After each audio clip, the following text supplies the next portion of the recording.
I'm Gabby Lamb. And I'm Harper-Rose Drummond. And you're listening to Tea Time, where we talk about the nastiest, dirtiest, naughtiest, wildest secrets. Enjoy.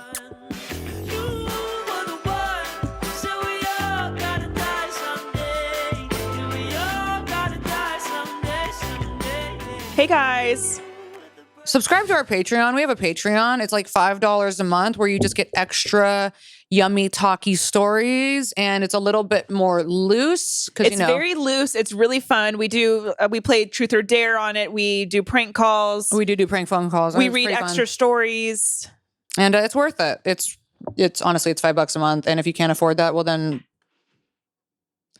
get your ex's credit card and go off. It's $1.25 an episode. We put out an extra episode every week, and it's cute, it's fun, it's funny. I interact with you guys on the Patreon Messenger. You guys can send in your stories. We look for stories. We look for Truth or Dare. We look for Fuck, Marry, Kills. We've got a lot of fun stuff that we're going to go into this week, and those episodes are out every Wednesday. And we give unfiltered gossip on Patreon. We sure do. We sure do. We put our whole bussies and pussies into the Patreon. Yeah, we do. So $5 a month, easy. Hi guys, welcome back. I am Harper-Rose. And I am Gabby Honkadoodle-Dee. I am Honky Tit Drummond. And I am Gabby Honkadoodle-Dee. And you are listening and watching to our podcast, Tea Time. Spill the tea. Don't Gabby. Get me fucking started. People, can I look to the other camera now? Yeah. Great.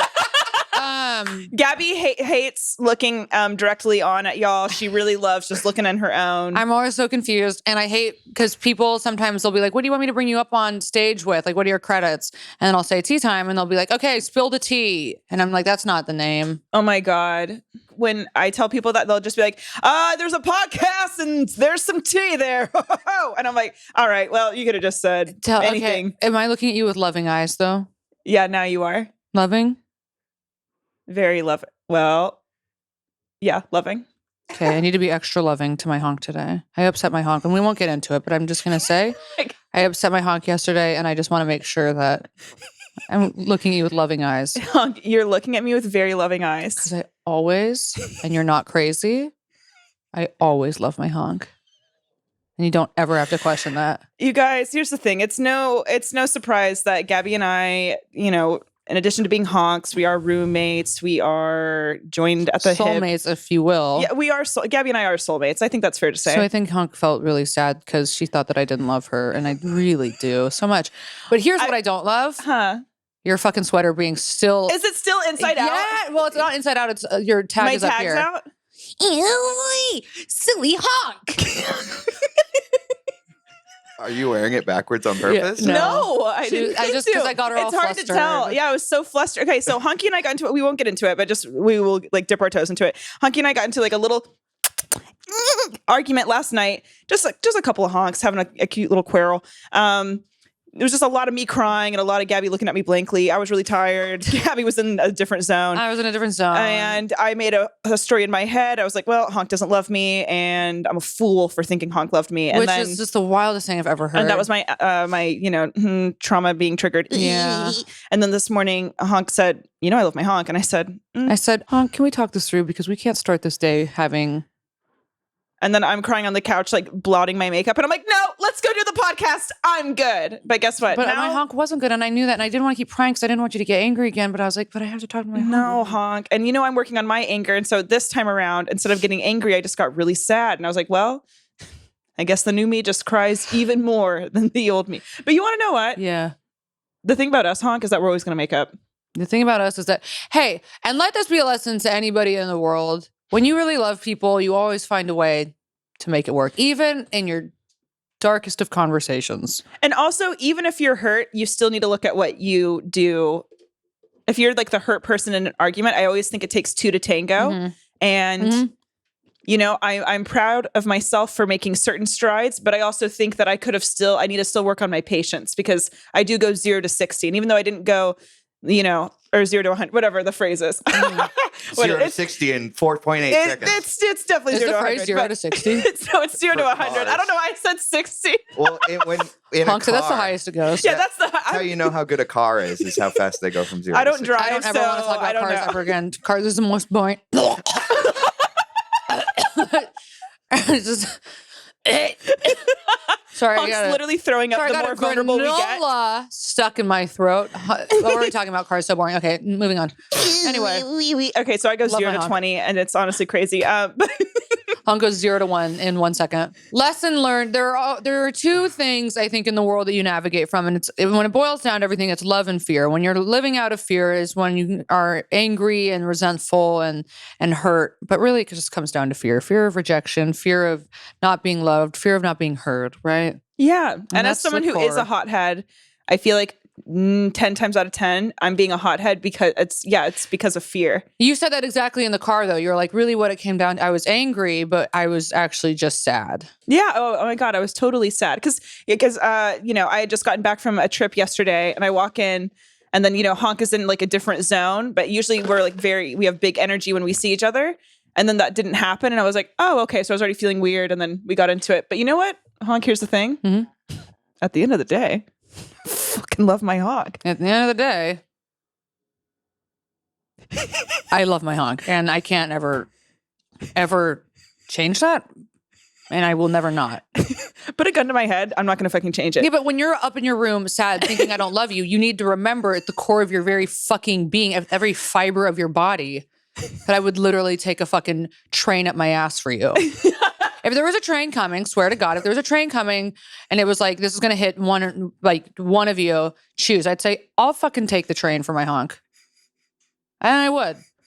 So if you ever think that I don't, think about that. You know what? I'm going to need Lee to cut that clip up and then just send it to me and I'm just going to replay it every day. Yeah, you should. Because here's the thing. It gets real dark real quickly up here. It's lights out.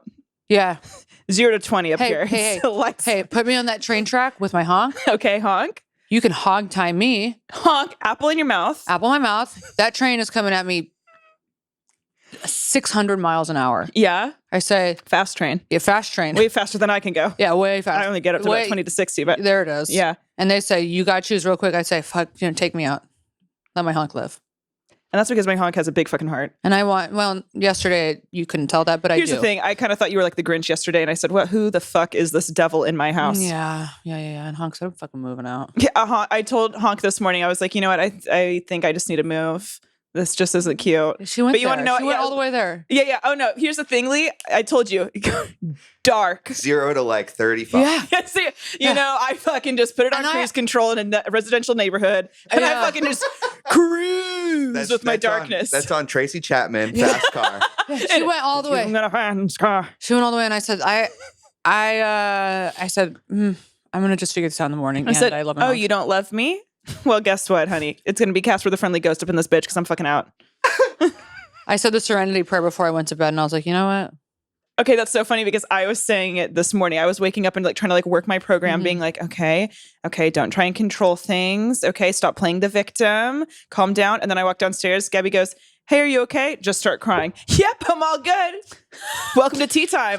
She kept saying, sad as I'm all fuck. good. And then she was crying, and I'm like, but then I was like, well, I can't keep telling her to not, I couldn't say honk, but you're not okay because you're Well, crying. you weren't even calling me honk, and then that was making me even more sad. Oh, I no, love that we called- said we're not going to get into it. We're just I going called you honk. I said, hey, honk. And you said, hi. And I was like, no. Oh, that actually is true. Okay. Yeah.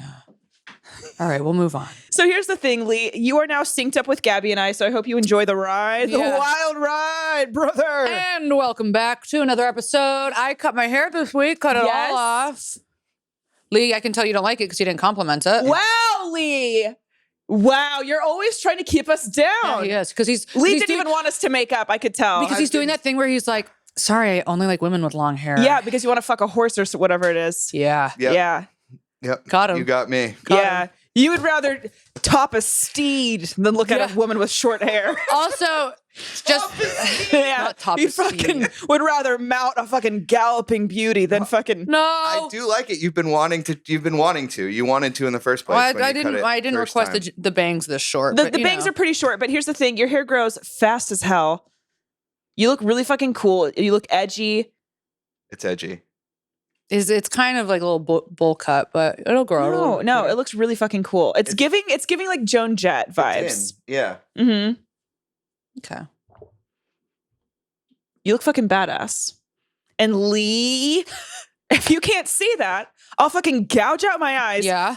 Carve yours out. I probably should carve out yours first before I cut out mine. Yeah. And then I'll swap our eyes just so you can have the pleasure of seeing how good it looks through a good pair of fucking eyes. I love that. Yeah, you're fucking welcome. Also, speaking of that triggered a story that I read in a magazine a couple of years ago about a woman who was on. I think she was on meth. All right, now Lee's crying. We're a fucking mess today. Welcome to Tea Time. I'm Lee Nason. I'm trying to hold the laughing because you kept going, but it was so funny. What about the gouging the eyes out? Yeah. Yeah, well, I will fucking gouge your fucking eyes out. She will. Yeah. So you can see through a face. Sorry. Okay. Yeah, you should be sorry. And this is a proper reaction.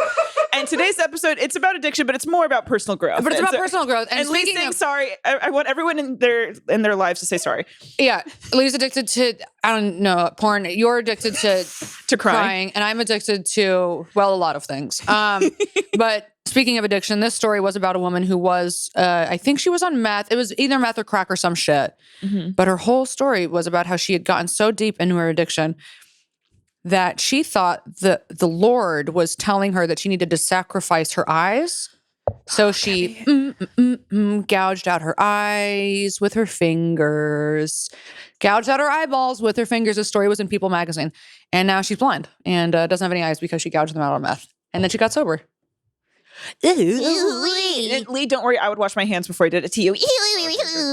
Thanks. You're welcome. I like that. Yeah, I like that too. It was in People magazine is a fucking acid trip because they're like, the hottest shoes to wear to the mall. That's so funny. Celebrities, what did they say when they were drunk at the Oscars? And then it's like, yeah, I took a knife to my husband's eyes and I fucking ate them for dinner. And it's like, it's this magazine, a crossword. They have it all. It's like, here are the best tips for sex. And then the next page is, I gouged out my eyes on bath salts next to a train stop. Why emerald dresses are for poor people. You're like, oh, Jesus. Quite a spread. Have you ever been that like crazy strung out where like you No. To gouge my eyes out? No. I wasn't an addict. I wasn't like in it like that. Oh, okay. No. Have you? Yeah. I used to think that I needed to be sacrificed for the greater good of humanity. Like that, I didn't want to do it myself, but that people were hunting me to. What? Yeah. Really? Hunting? Yeah. I thought that there was a worldwide conspiracy to sacrifice me for the greater good of humanity. Why is everybody that is like either like strung out or Like bipolar? schizophrenic or like having some kind of like Yeah, schizophrenic. or like bipolar 2 or whatever it is. Like manic mania. Yeah, you go into like mania, but Manic? it's all this manic episodes where it's all the same kind of thought where like everything's a conspiracy theory. There needs to be sacrifices. Are you People guys are onto after something? you. Yes. Yeah. Isn't it a lot to do also? Like, I Are feel we like on to something? Are we onto I something? honestly, I'm not convinced I wasn't, you know? Yeah. Like, I don't know. You hear the same thing when everybody goes into mania. It's always usually the same thing of like, everybody's after you. There's a conspiracy. and they like question the government as well. It's always the government. Yes. Yesterday, I was at the Goodwill and I was like donating clothes. And as I'm taking shit out of my trunk, this homeless woman who's definitely on crack or meth, one of the two. I hear her yell at me. She's like, "Hey, Angel," and I was like, oh, "Don't look at her." And then she like walks closer to me and she's like, "You getting rid of those clothes?" And I was like, "Okay." And I was like, "Yeah, I am." And she's like, "Can I have them?" And I was like, "Yeah, for sure." So I give her like a bag full of clothes and I'm pulling shit out of my trunk and I'm giving it to her. And I'm like, where are you from? Trying to like see if there's, what's going on in there. And she's like, I'm from the kingdom. And I was like, "Oh, okay." And then she goes, she's kind of like on a rambling tangent. She's like, "Yeah, I broke up with my boyfriend, Lava, the other day because, he had a one-night stand on me and I'm pregnant." And I was like, "You're pregnant?" And she's like, "Yep, with twins, but I have to go pick up the twins from the nanny." And I was like, "Oh." She's like, "Yeah, they're over there right now." And I was like, "How old are you?" And she goes, "I'm 41. And she goes, "You going over to JoJo's? He's got the pipe. He's got the pipe." And I was like, "Huh."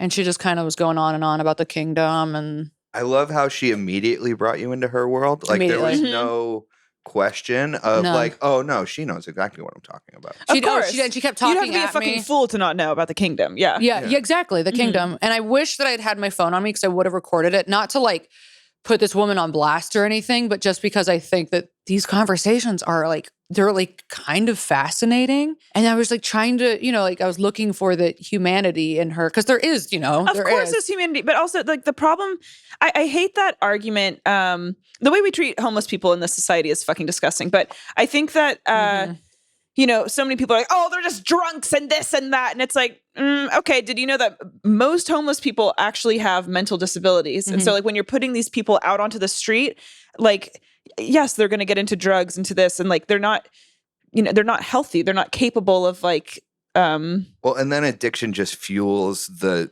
delusions and like just, if you were on the street, of course you're going to find and do drugs, And easier to find than like a hot meal. Yeah, exactly. Right. And that just removes you even more from society. Of course. Because the difference between an addicted brain and a non-addicted brain is connection. What do you, like human connection? Yeah, connection with the people around you and connection with you with society. And but wait. So people just connection with other people and a community. And so the only way out of addiction is to find a community. Oh, and so that's why 12-step programs are so beneficial for. Is because it introduces you to a community. Right. Which makes me wonder though. So like this woman, she told me her name was Meg, Meg from the Kingdom. She.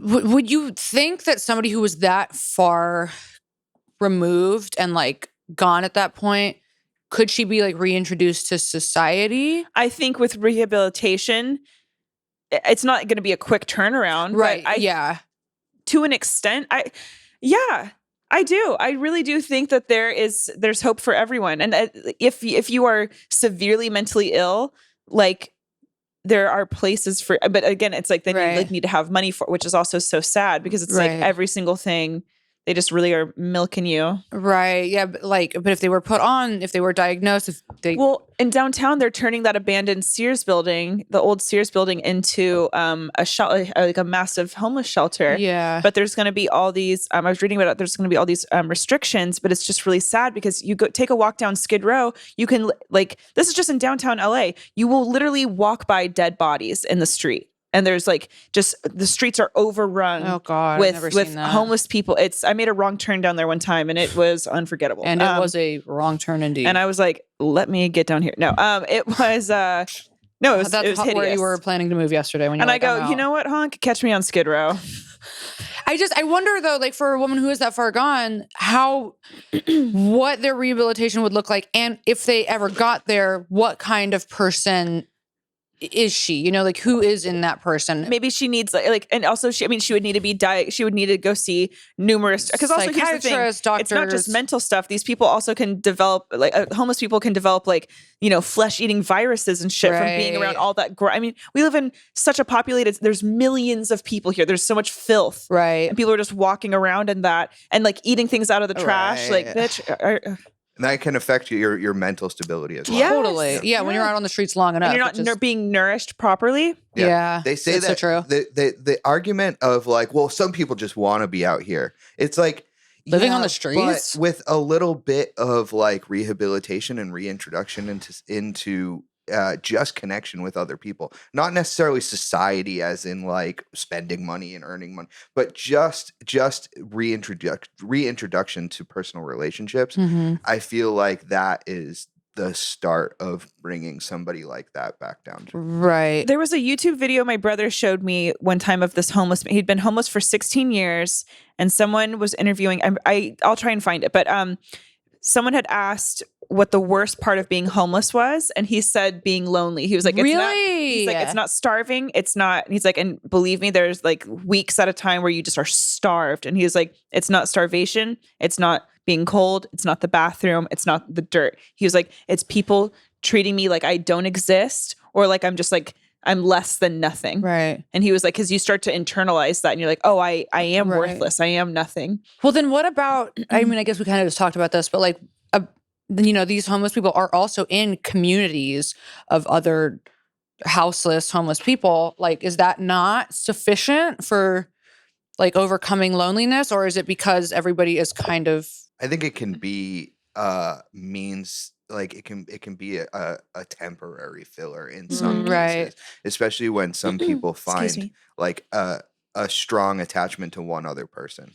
Right. And I mean, like I feel like something my mom always ingrained in me is she was like, the people that you keep around me, or the people that you keep around you, speak volumes of you. So you always need to like be cognizant of who you hang around with. And so, It's true.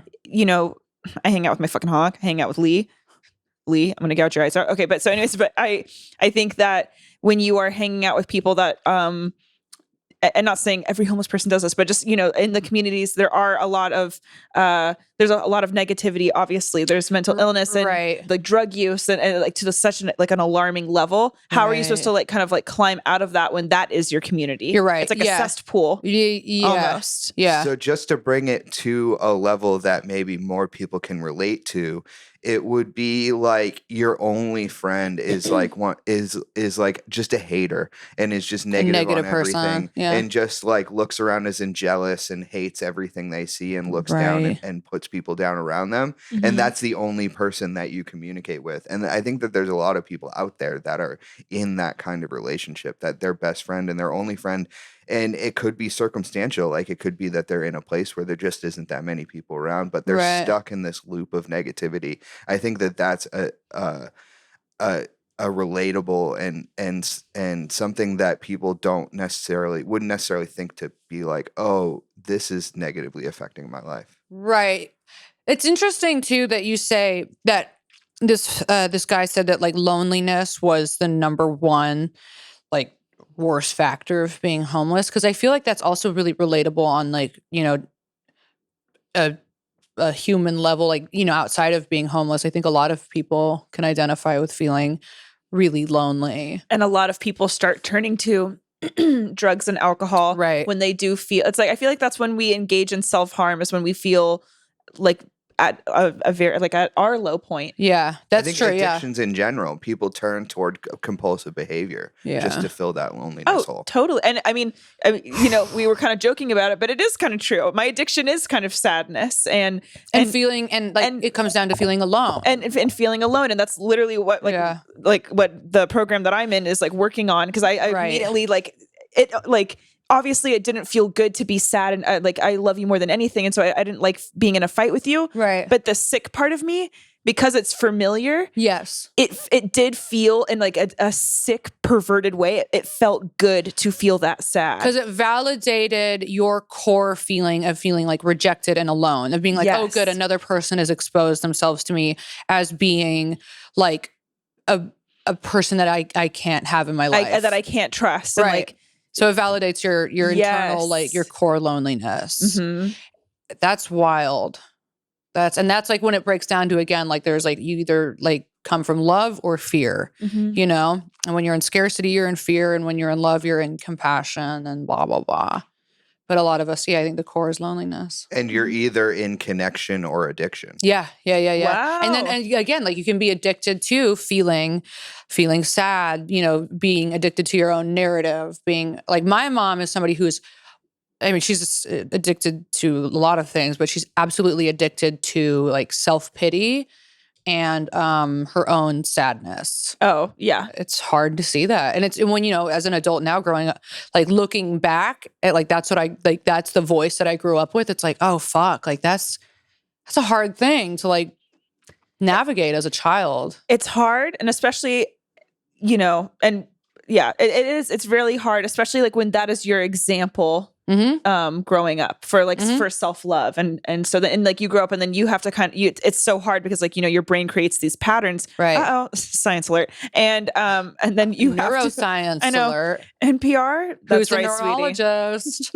Okay, but this goes to exactly what you're saying, where it's like you're addicted to feeling that way because your example made you feel that way, right? Yes. So then that puts you into the space of being like, oh, it's validated once again because what I grew up with told me that like that I'm unlovable and rejectable. I mean, speaking of growing, I was talking to you about this pre-argument yesterday, but I'm trying to like speak so I don't offend my family, but I still stay honest. But here we go. So I I sometimes. was just with one of my really close friends, older brother, and we had like a really fun time over the weekend, and I'm with her and her older brother and her boyfriend, and like it was like a really fun, wholesome weekend. But I had until this weekend, it's kind of embarrassing, but I had never been treated that nicely by a guy before.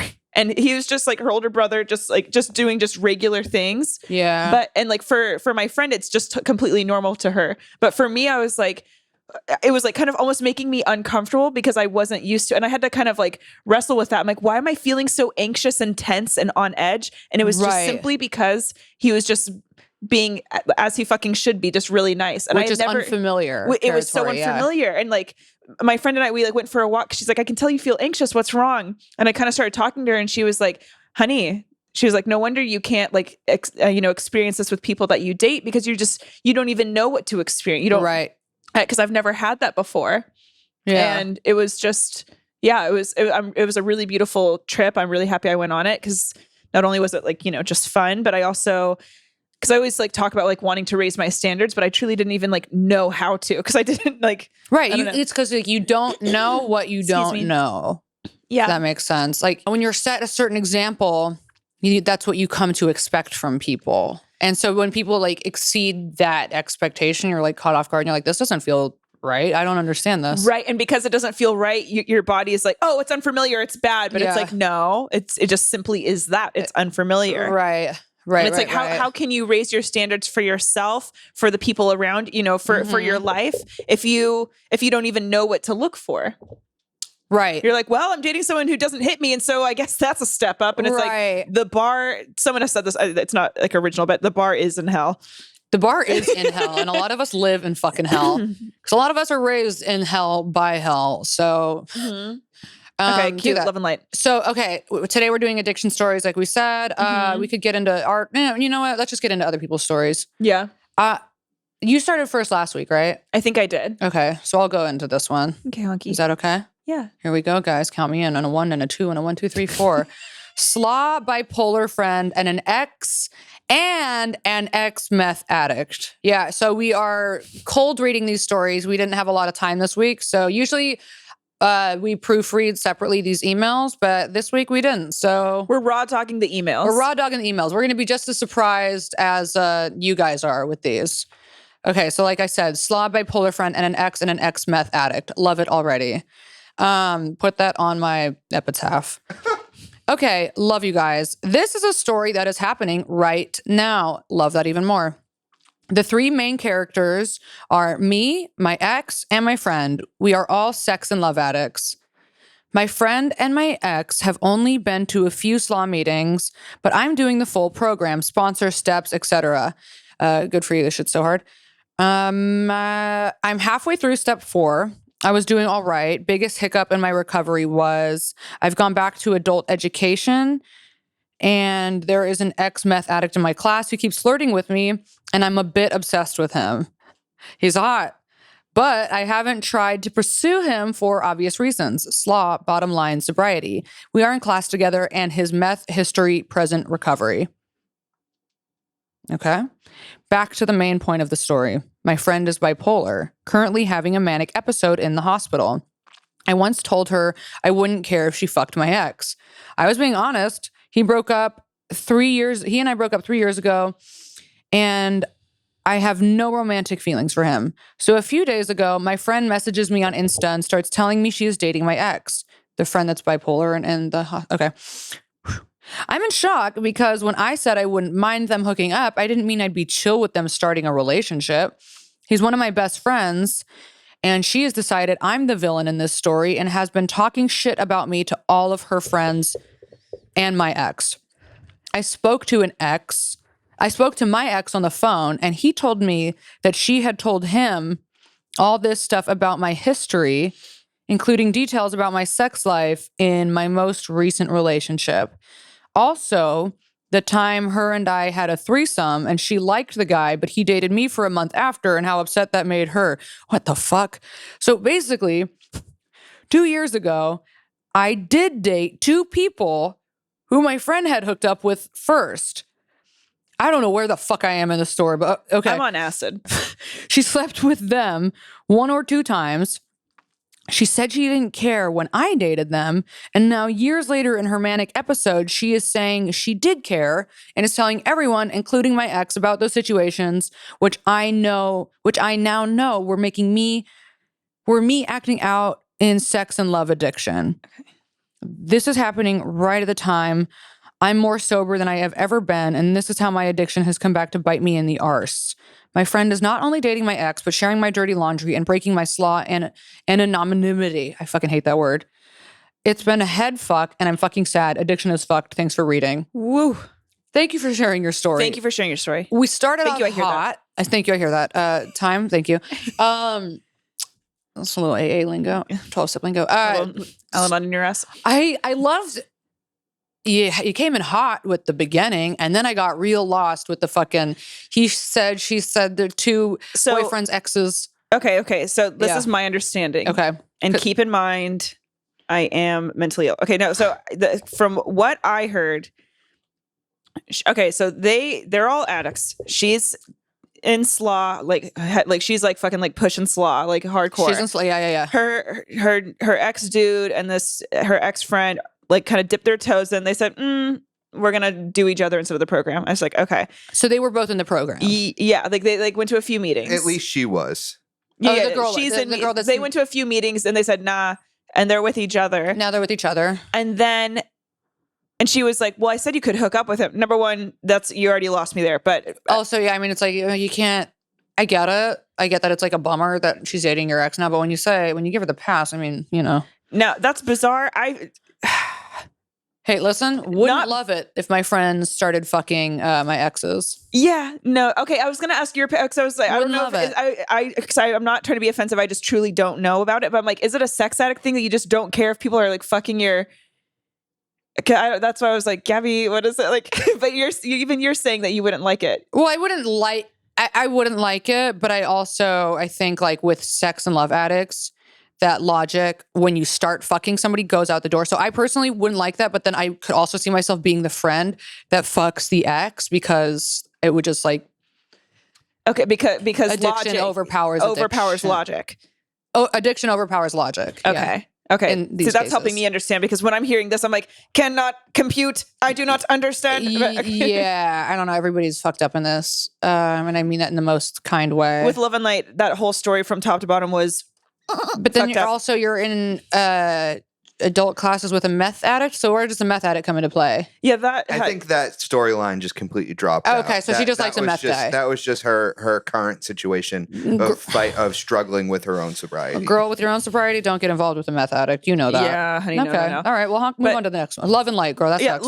Honestly, the takeaway is thank you. I hear that. Love and Light. Okay. Also, see if your bipolar friend is living in the kingdom because they're all onto something. What it sounds like is she doesn't know how to handle this friendship now because it's like she knows that that's going to be toxic and in the end and like, oh, is she going to accept her friend back after they like, you know, they created this whole like, it's giving situation. Cassie and Maddie and Nate Jacobs. It actually is. So I say hit up HBO for a check. I say dump the friends and the ex. Love and Light. If it's interfering with your peace, cut it out. That's all that there is. Okay. Like we said, we did not proofread these, but I just skimmed this one and I saw Candy Crush, so I'm going to read this one. Gorgeous. Okay. First off, what the fuck? Hi. I can never listen to podcasts because I start to fall asleep. Then one day I found Tea Time and I love it. I can't listen to you guys when in public though, because then I start laughing and making facial expressions like the lady at the bus stop who talks to the air. Don't judge her. Lean in and start laughing. Yeah, she's having fun. Let's be a lesson to all of you. We need to start being more confident. Why are we afraid to express joy in public? Hey. Start fucking laughing. Hey. She's right. Yeah. Honk your own fucking tits and start laughing. Yeah. Speaking of drug addicts. Not me cleaning my ear with this. Okay. Yeah, that was I saw that and I wasn't going to say anything, but I'm glad you did. It's okay. And that's on calling out everything that just keep on. Okay. And Lee is drooling. I don't know what's going on. Okay. The clip.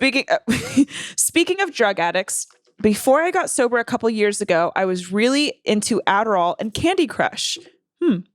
If I started playing that game while I was on it, then my whole day was going to be wasted. It would dead ass be like 8 hours a day. Damn, bitch. It got to the That's point. Adderall. Yeah. It got to the point where going to the bathroom just seemed like a waste of time because making any sort of movement would fuck up my flow. That's when I started peeing in cups. And then there's a tongue licking smiley emoji. LOL. I don't know why I thought that took less energy. My room was always full of bodily fluids when I was in active addiction, so I didn't really mind. Oh, I also don't recommend. I also don't recommend using a vibrator while on Adderall. Oh my God, no. Jesus. I was a freshman in college and shared a room with my best friend. I gave no fucks that she was 5 feet away from me. I would buzz that thing away until I couldn't feel my legs anymore. Oh my God. And that's on like the wall, just like being numb. See, this is fascinating to me because my brain doesn't work like this. So, and I'm not judging. It's just fascinating. Okay. I would buzz that thing away until I couldn't feel my legs anymore. I was like, I had to beat the record of how many times I could come in a row. God, this is so fucking me. Now I'm realizing I should probably make amends to that roommate because she was very aware and annoyed. Okay, bye. Oh my God. I felt like bitch. Okay. I felt like I was watching myself tell my own story. Wow. Really? Oh yeah. Oh yeah. And again, like there's the thing about the like when you're on Adderall or like those stimulants, it's just like you're so in it that you're like the outside world is like, okay, keep it moving. I don't get it. I'm in my fucking world. Jesus Christ. Not the room being full of bodily fluids. That is, I was never like that. Were you? Yeah, toward the end, actually, what got me sober was compulsive masturbating. Yeah. And I would just like, I would lock myself in my apartment and like there was one time it was like 36 hours. I feel like you say this every episode. You love talking about how you lock yourself in your room and just masturbate until your dick is raw. We could be like 9/11 was the worst thing that happened to the country. And you could be like, country. Okay, so speaking of Speaking of coming, masturbating. It's every episode. We'll Lee be like, opens oh my up. God, Sandy Hook was so sad. You're like, speaking of hooked, I was hooked on porn. I locked myself in my room for 30 Every episode. talked about it in like weeks. Like, hey guys, so we have a Patreon, pay. I used to pay porn. I can't. You used to post on your Instagram. I don't know if it was like a lot, but you posted enough to where I remembered it. Where you would post like you were like driving to like San Diego or wherever, and you would have your vibrator in your lap. Was that your sex addiction? And are you asking that like that me taking it with me is sex addiction or filming it? Honestly, kind of both. Because I think both kind of. I think you're getting high off of both, right? No, I wasn't. For those of you who didn't see these stories that I regret posting, I wasn't actively masturbating on my Instagram story, but I would have my little vibrator in my car and I'd be like, my best friend or some shit like that, you know? I'd be like, gonna enjoy the ride. Like, yeah, some shit like that. Yeah, and I would say that that's 100% sex and love addiction. When I got into program, I realized that a lot of the things that I do on my social media are for validation in like in a sexual way. And that was definitely, that's something I wouldn't do now because I'm like more mature now, but also it's like I don't need to be like overexposing myself. And I already do so much, but like I don't need to be overexposing myself like that online anymore because I don't need that. Like I realize that that's just validation seeking. And they say in sex and love addiction that you sexualize stress and anxiety and, you know, all of like anger, fear, you sexualize all of it. And that's what I was doing a lot on my social media was sexualizing all of my like insecurities and being like, I'm fucked up, but at least I still have my fuck, I can come or some shit. You know, I don't know. But it's definitely a sex and love addiction thing. And when I was in SLAA, my sponsor had me get off of Instagram for a while and was like, you need to realize what you're posting for you and what you're posting to get other people to like validate you. Wow. And I mean, I still post for people to validate me, but I have more thought behind it now. My intention is different, I guess. I feel like you definitely post a lot, but it's not 'cause before when you used to post, it was like a reality show. It was like deranged. And I said it with love. No, yeah, I know. But it really was like, you would post like truly anything. And now it definitely is like, I feel like it's more professional. It's about like, you'll post like a lot about like paintings, shows, like, you know, maybe like make fun of your dad's Facebook or whatever. But then it's never like, I don't feel like your online presence is like sexual anymore. It's not really. It's not like overly personal anymore. It's bits. It's bits. Mm-hmm. Yeah, I post more of bits now rather than like, being like overly personal. And that's you know, that's something to be proud of. That's you know, because my online presence is still chaotic, but in a different way. I think now it's not as like people don't have as much access to me. I still, but you know, I still like go into those moments where I feel like I overshare. But, you know, progress, not perfection. Anyway, let's get back to the stories. Exactly. Okay, Honky, it's your turn. Okay. Anyway, that's on Sex and Love Addiction. And Candy Crush. Now, my question is, why did you have the vibrator in the car? Because I literally would masturbate while I drove. Really? Yeah. Don't. Hey, men Lee? do it, and Gabby's all about shattering the glass ceiling. Yeah, a lot. Yeah, hey, I am. Lee, we know what you did for 36 hours, and that's on another episode of Teen. No, you're not. So you're not even going to get the reference. Nobody's going to get the reference because I'm cutting. Lee masturbated for 36 hours. Okay, let's go on. Lee masturbated for 36 hours in a locked, dark room. The room was wet and cold. And the room was so even if you cut it out, you have to hear that. Okay, let's go on. Addiction stories? Holy hell, where to start?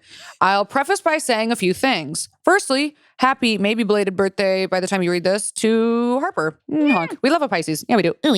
And this household is a fan of y'all's comedy in general. Thank you. So thanks for doing it. Okay, addiction. I'm 27 now. I stopped drinking when I was 23 and 3 failed stints in rehab. Before I quit, I drink over 1 liter of hard alcohol a day. That made me nauseous. Ooh, pretty much living in a blackout, which people loved. No, people did not love this. Rather than give you one particular story, I'll just list a few of the unwell things I've done as a result of being an addict. And if y'all want me to elaborate on one, just holler back. I blew a 0.35 when I checked into rehab number 1. Showing up shattered. How are you not dead? My reaction was dead because I truly just feel like I died after hearing that news. When I got arrested, when I got a DUI, I remember I blew a fucking like 0.15. 0.15. Mine was 0.12. Those are high. 0.35. Jesus Christ, fucking comatose. Okay. And it was there where I saw my first tattooed penis. Done entirely in stick and poke prison.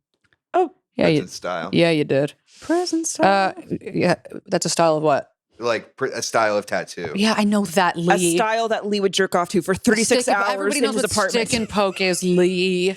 Yeah, Look Lee. at my fucking body, hey, Lee. She has you a think neck I don't tattoo. know a fucking stick and poke? I was adding it to the email. I wasn't adding it to something that you said. No, look, you're trying to mansplain what stick and poke is. Stick and poke is.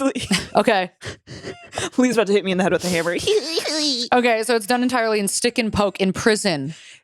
I know what that is. Yeah, not everybody does. Hey, guess what? Guess what? I don't care about you. I care about the audience. I'm going to cut that, and that's going to be canceling. So you don't care about us. Okay, anyway, okay, moving on. Triggered. Al-Anon. Okay. This is a chaotic episode, by the way. It was supposed to be flames, but to me, it just looked like a dick covered in cobwebs. That's fucking, that's horrific. That's horrific. I crashed my car drunk driving and fled the scene of the accident straight to my house. Oh. When the cops caught up to me about 3 minutes later, my car was smoking in the driveway, but they couldn't legally give me a DUI. Crafty, because you were at home. That's fucking crazy. So take notes, you guys. Get home. Get home, yeah. No, that's so fucked. Well, because if you're out of the car by the time, that's wild. Holy shit. I was once so drunk as a passenger in my ex-girlfriend's PT Cruiser, okay, good thing she's your ex, that I needed to pull her to the side of the road for me to throw up. And additionally, I needed her to come around and undo my seatbelt. But I was so unaware of my surroundings that when the buckle released, I fell out of the passenger door and hit the pavement. I threw up and she drove us home. When we arrived, I turned for the first time so she could see the whole of my face. She gasped and said my head was bleeding. I said, I don't think that it is. It was. Okay, you're fun. Yeah, you are. All jokes aside, I'm much happier since I quit drinking. I had a lot of success in 12-step programs despite their spiritual leanings and my lack of faith. Me too. I think there's a workable sober path for every addict, and it might look different for you than the sober people you know personally. I wish anybody well on their journey. P.S. Harper, if you ever want to fool around with a couple, my girlfriend has a huge crush on you, and we're both not ugly. Let's go. Let's go. Not end the story that way. So sweet. You just had us, and then you lost us. I'm not kidding. Why doesn't anybody want to have a threesome with me? It literally is always, Harper's the most beautiful. Harper, I love you. Gabby, go fuck yourself. Harper, I love you so much. No, because the last episode, everyone's like, oh my God, Gabby. Oh my God, you are just so funny and talented. And oh my God, you are so fucking perfect. No one and oh my said God, that. Gabby, you're so No one perfect. said that. And then they're like, hey, honk. And I'm like, okay. Hey, honk, you want to come fuck me and my girlfriend? Hey, big titty honk. Anyway, Gabby, you are just so funny and perfect and just sweet. And oh my No, God, your that's hair is so literally- cool. And oh my God. And hey, Harper. And I'm like, oh my God. Literally Oh, always sorry, about Lee. you. How are your ears? Oh my God. I did really like your story though. Here's the thing. I was getting so emotional. And then And then you got even and then more you had to say that, emotional. and then I just came, and then it just There it is. But anyways, hit me up. Okay. There. Yeah, hit her up. All right, honk, your turn. Okay. I'm going to have the image of the spider web stick and poke dick is Spiderweb in me dick. forever. I might have to draw it. Hey girls, love the podcast. You girls are so funny. I would love to be in the Okay. US to attend one of your stand-ups. Dark humor is the best humor. I'm writing all the way from Spain. When I heard the theme, I thought my story should definitely be read, even though it's a little more tragic than it is hilarious. But you guys will eventually make it fun. Okay. I like that. From ages 17 to 20, I used to smoke pot all day, every day. I have an addictive personality and I got hooked immediately. I had to stop because I started having anxiety attacks when I got high. I was very paranoid. You know, it stopped being fun. At 21, I tried Molly for the first time at a techno festival and knew I was in trouble. I absolutely loved it. I spent the whole summer partying with my friends and getting high. By the end of the summer, things started to get weird. I started having trouble swallowing my food and thought nothing of it. Weeks passed and it just got worse. I started losing mobility of my throat, couldn't eat or drink properly, and started losing the ability to speak. When I thought things couldn't get worse, they absolutely did. I lost mobility of my face. What? Couldn't smile, raise my eyebrows, move my tongue. Started losing mobility of my hands and arms and upper body in general. Got very hard to move. It was horrifying and scared the shit out of me. By this point, I wasn't able to speak at all, which was definitely the worst part, not being able to communicate. With the help of my mom, since I couldn't speak, I went to many doctors, neurologists, therapists, had an MRI to see what was going on with my brain. Nothing showed up. No one knew shit. Finally, a psychiatrist convinced me this was anxiety, gave me medication, and only fucked me up even more. No. I tried everything: anxiety meds, depression meds, neuropathy. I went to a psychic to break the black magic spell I supposedly had. To this day, I don't know if I was ripped off, but it didn't work, so I guess maybe. A year of this torture later, finally, I see a quantum physics doctor who plugs me onto a machine where he sees that my brain is intoxicated with amphetamines, detoxes me, and I slowly get back to normal. I get my mobility back and my speech back. If it weren't for that last doctor, I might not be alive right now. I actually thought I was dying, lost all hope, and even the thought of ending it all myself when no one knew what was wrong with me. Wow. I know now I will never do any sort of drugs ever again. Now that I see what happened in a distant way, I can say that I'm actually glad life did this to me. I would be deep into drug culture now if it weren't for this. Once I returned to normal life, I was very scared to see that the friends I started doing drugs with are now on another level. Coke, ketamine, MDA, all sorts of drugs you can name, almost on the daily. I had to break up with them. I'm actually very sad for them and hope they find peace. Kids, don't do drugs. By the way, very proud of you, Gabby, for staying sober. Hope you guys are happy and achieve everything you put your mind to. Hugs from Barcelona. Whoa. Wait, so that happened from one thing of Molly? I think no. it was, yeah, the time of use. From Oh, 17 to 20, she oh. smoked pot every single day, all day, every single day. I had to stop because I was getting anxiety attacks when I got high. I got very Okay. paranoid. Blah, blah, blah.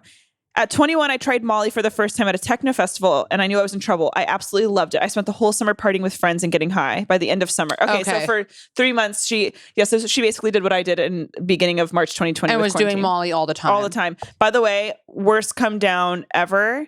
Not even like talking about like the day after, but after you do like a lot of Molly, that is the worst I've ever felt in my life. I would never wish that on even my worst enemy. I mean, I feel like she's lucky to be alive. Like she could have just lost everything if she didn't, if this doctor didn't detox her. That's crazy. And so she then like was for a year trying to figure out what was wrong with her brain. She's going to multiple doctors. And not doing drugs anymore. No.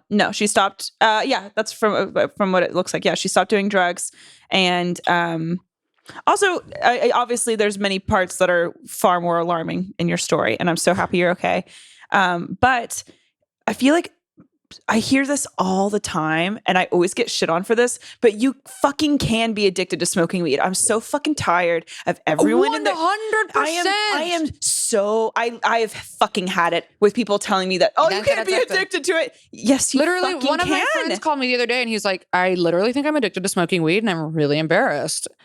Yeah, you can. Anything that like becomes a dependency, like something you can't really live without. And it's always the people that smoke, like they like, I just wake up and I just got to have it here. It's like the people that are like, that smoke it, all day, every day. That are always like, I'm not addicted. I'm just fun. I'm like, no, you're in, you're in weed addiction. When you make it a ritual, when you're like, I can't do this until I do this. God, I dated someone and, love and light to him. But yeah, he, that was the last guy I did. But yeah, he was just like, well, I can't write unless I have a glass of wine at 10 a.m. and smoke. And then, the smoking calms me down. So then I have to do this. And then I have to have a glass of wine to like bring me back up. And then, and I was like, honey. Yeah. You know what's hard about addiction though? What? I mean, as I speak to you, do you guys get it? Do you guys know? Well, it's that like, any other disease, you go to a doctor and you get diagnosed. But like this, you have to diagnose yourself. And like other people, it's self-diagnosed, yeah. But people also really don't understand that. And people like that is the whole thing about drug and alcohol addiction is people are like, just don't do it. Be stronger. You're weak. You're weak-minded. And it's like you don't understand how like it's just not how it is. It's not really a willpower thing. It's not that like, it's a disease. It's a mental disease the same way that, bipolar disorder is. It just unfortunately. And you're not just, it's people, I think a lot more people are addicts than they even know that they are. And whether it is like drugs or alcohol, like there's people, there's food, there's rituals, there's, you would be addicted to working out, checking your ex's Instagram, addiction. Like that is an addiction. You are getting a rush of dopamine from checking that. Yeah. Stop. Like your phone. Like I'm hooked on my 100%. phone. Oh my God. I mean, I'm 9 hours a day on my phone. Yeah, me too. Damn, y'all. Well, you can turn it to grayscale. I did it. I lasted 15 minutes on grayscale last night because I have that shit too. And then I was like, grayscale's horrific. It makes you, What is it? It just turns your phone completely black and white. So you don't get any like, of the stimulant. Yeah, you're not stimulated from like all the colors. But then it, obviously I'm like, okay, I need my colors. And then I try to turn it back on. And now I don't know how to make my phone. It's like extremely vibrant now. Good, now you can throw it away. Fuck. But back to her overdose. Her story. It's crazy that also that like your doctor found that it was your brain was like overfilled with amphetamines because she went to I don't want to butcher it. It was a special type of doctor because she went to multiple doctors and then got anxiety medicine, which was making it worse.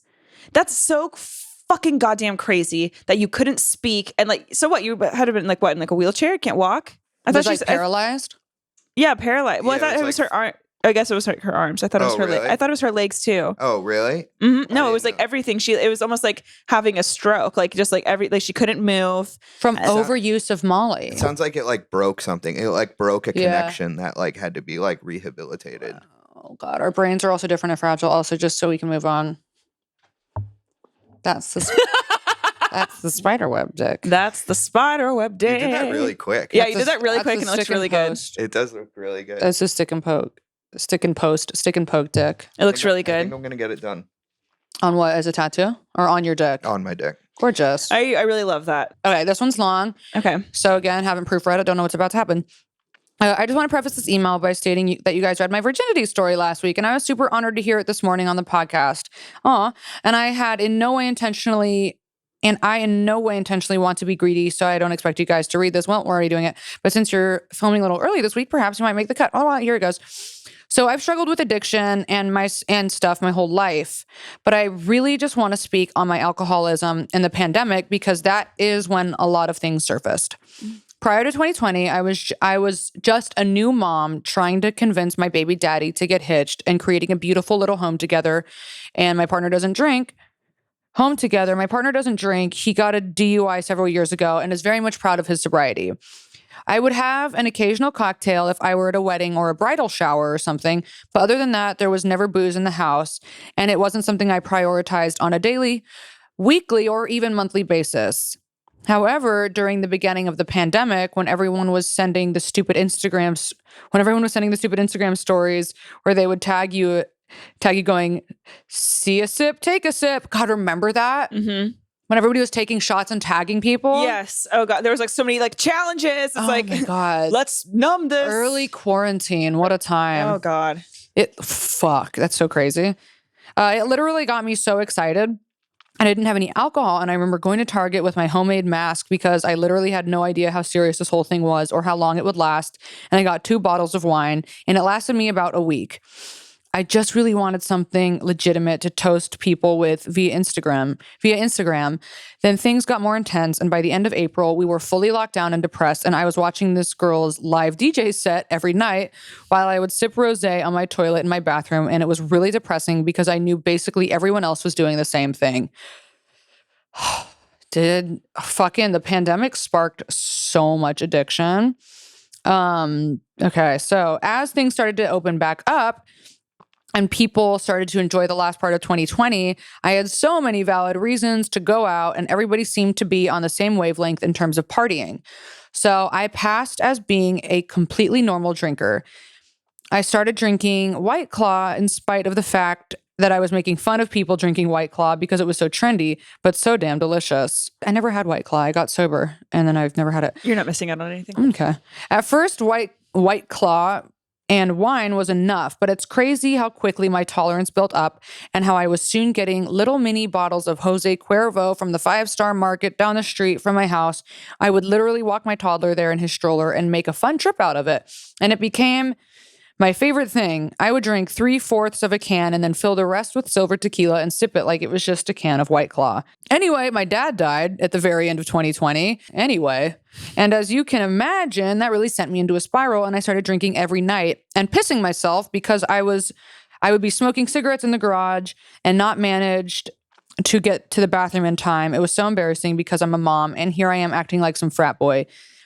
I feel like a broken record because I just mentioned this recently to you guys, but basically a friend came into town from New York and he took me to a stand-up show where Gabby was performing. She had a few mentions about sobriety in her act and we went out for drinks after. Obviously Gabby wasn't drinking and there was another girl who was there who was also sober and I was literally hiccuping and trying so hard to not sound like a complete drunken fool. Ha ha ha. I actually hardly said anything that night because my hiccups are so bad. At the end of the night, I got home and I started developing a major migraine, which led to the next morning. And basically the entire day I was walking around like a zombie because my head was throbbing. And I knew right then and there that I had to detox because my body was in so much pain from being poisoned. Felt like it was just perfect timing as the universe tends to do. Ha ha ha ha. After meeting Gabby and then starting to follow her on Instagram and watching all of her awesome TikToks and stuff, along with chatting with her with some other sober friends of mine, I got really inspired and empowered, and I'm really proud to say that I haven't had a drink since the end of September. Hey, what up, girl? We fucking love to hear that. That is so fucking sweet. That is really Honky, sweet. look it. Cool. Love, thanks, girl. I'm trying to remember who else was there that was sober. Where was this? It was the night that I had Laugh Factory in San Diego. Okay. Who else the fuck was I there with? Whatever. Anyway, that's really good to hear. Glad to hear that you were inspired by that, sweetie. That's really sweet. Did you hear my stomach just now? I thought that was mine. I thought that was somebody outside. Nope, that was my stomach going.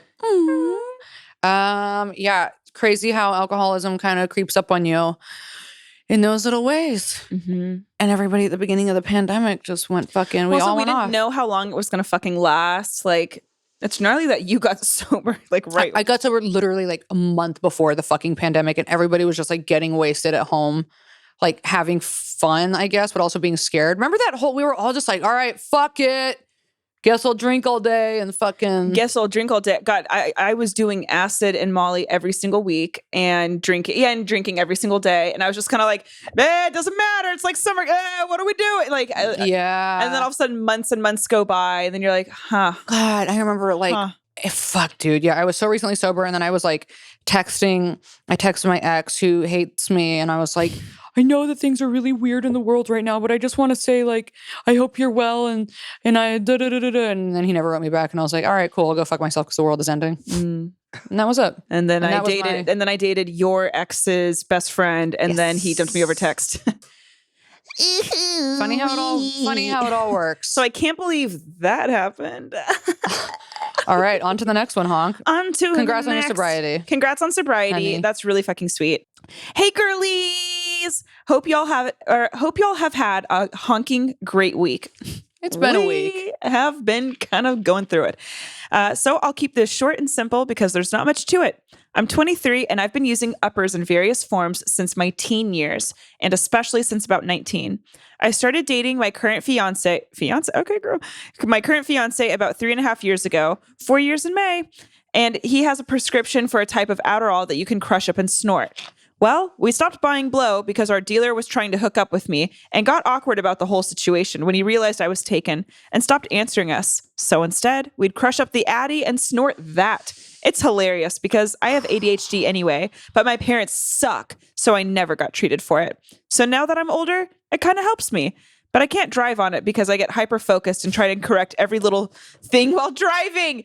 And it makes it dangerous to be in a car. This is a problem seeing as how I drive for a living. So a couple weekends every month, I indulge in a little fun. I realized I have a wee problem, or a wee little addiction when I would cancel plans just to stay home and do drugs instead. But since I'm limited to weekends only. Bit of context for how I cope and live with this prob. My biological dad is a homeless drug addict, has been all my life. So I always told myself that I would never do drugs because I didn't want to be like him. Well, come on now. What mentally unstable person is ever able to completely cope with life without some kind of substance assistance?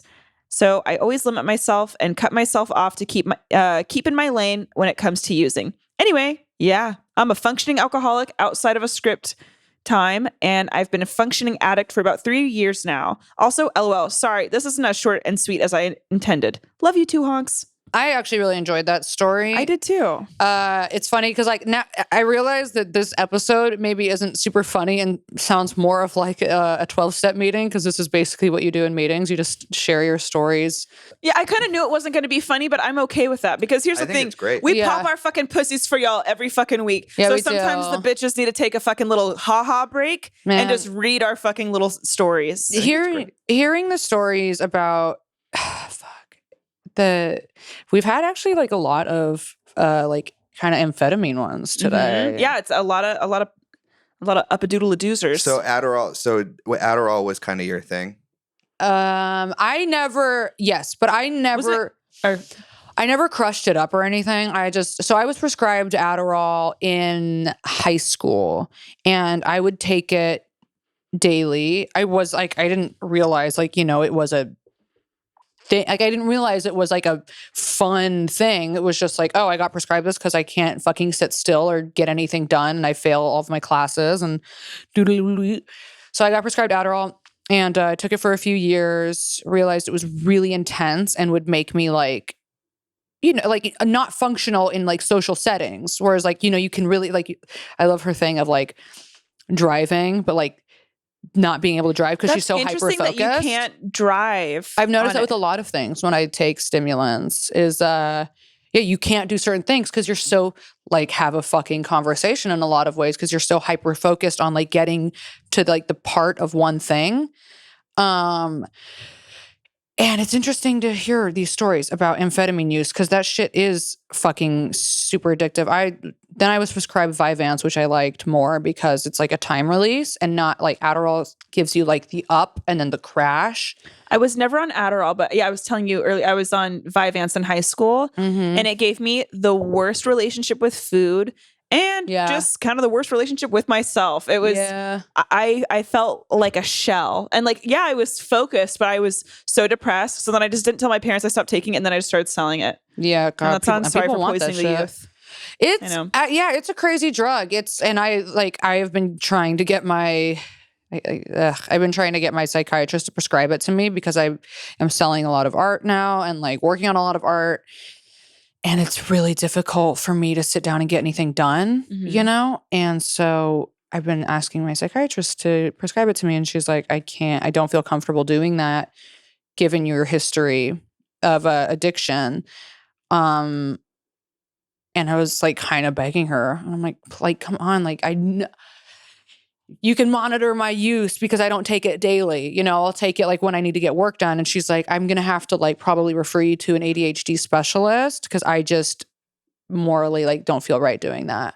So I'm like but then I hear these stories and I also super relate to like, I understand like the addiction to these uppers because they're fucking good. It's legal fucking meth. It is legal meth. When I was in DUI classes, they made us fucking watch all these documentaries.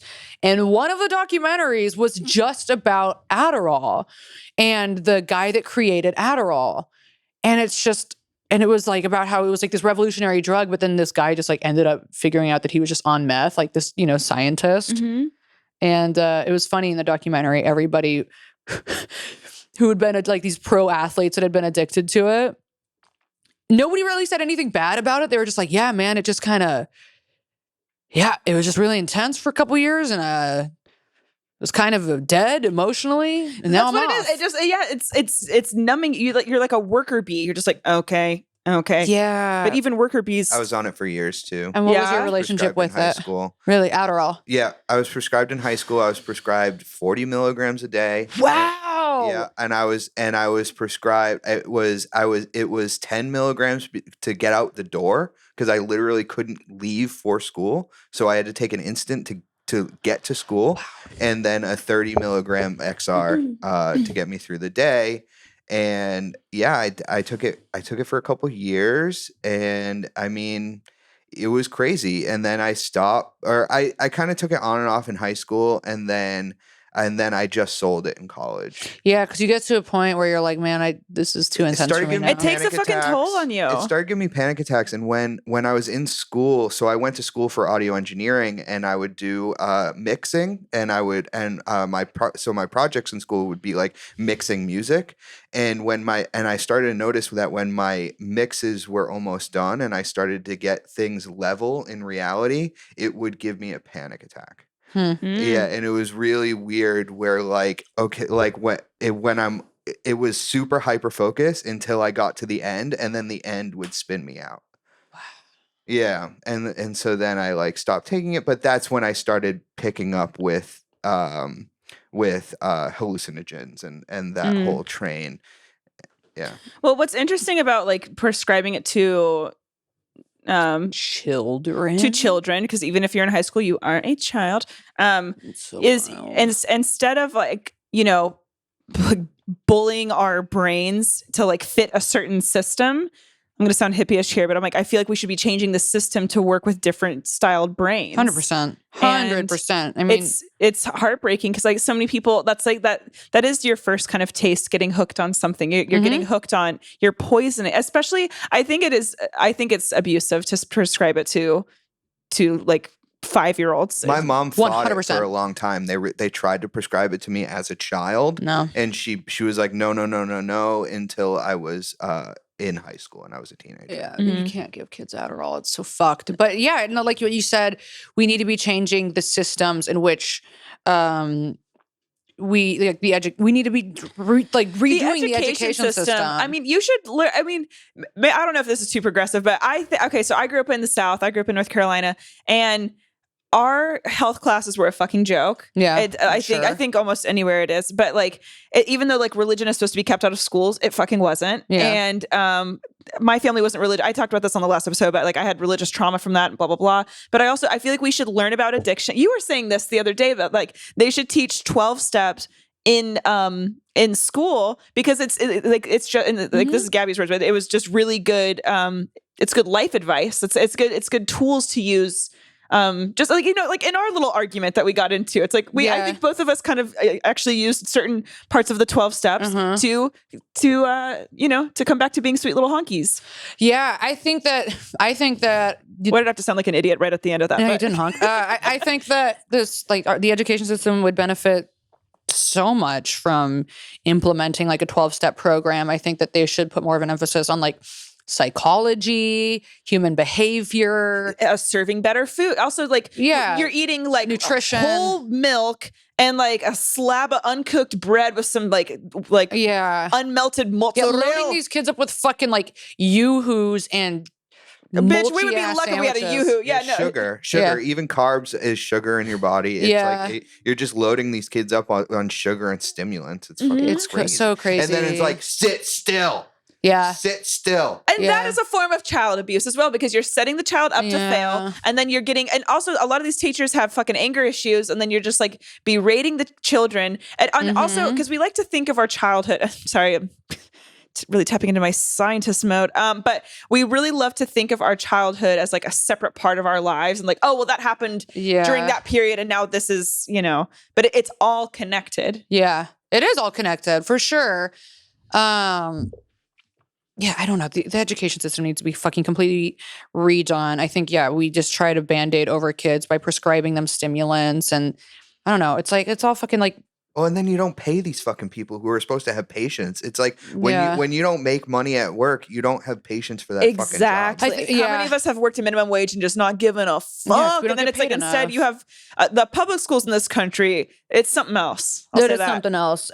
My mom's a teacher in a public school, actually. Yeah, mine too. I mean, public school, it's fun. I'm not going to lie. I've seen some fucking things. One time a kid got mad fights. And he emptied out a whole thing of crickets in the hallway, and we had fucking cricket. It was kind of giving joy. Yeah. But crickets too. I have so much cricket trauma. That's so funny. Don't fucking talk to me about crickets. Cricket trauma. I know we need to wrap this up, but I do have one quick thing to read. It's we're gonna read your story on Patreon, girl. So sorry. So get that $5 out. No, I'm just kidding. But also okay. But she wrote a really long story. I can tell it's really good. But at the very end, Gabby, she said, "Harper, you are sweet, hilarious, and beautiful. And Gabby, your jokes are the best."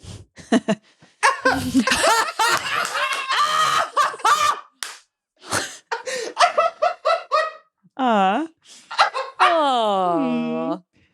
Harper, you are sweet, hilarious, and beautiful. And Gabby, your jokes are the best. Okay, so you do think I'm ugly? Well, there's 2 comedians on this podcast, so thank you. Lips looking hella juicy, and love the tats. Gorgeous. Thanks for the laughs. Keep that shit up. Love you, queens. Thanks, girl. Yeah, thanks, girl. So I feel like, are we wrapping this episode? Yeah. I feel like, sorry guys, I feel like I didn't give it my best today. I felt kind of dark. I don't know why. Here's the thing. We started off when the honks were in the honk headquarters, we started off with some tears. We did. We had a rough night and a rough beginning to the day. I walked into, what's that coffee shop called? La Colombe? Yes. Crying. She did. And also just I guess addiction story.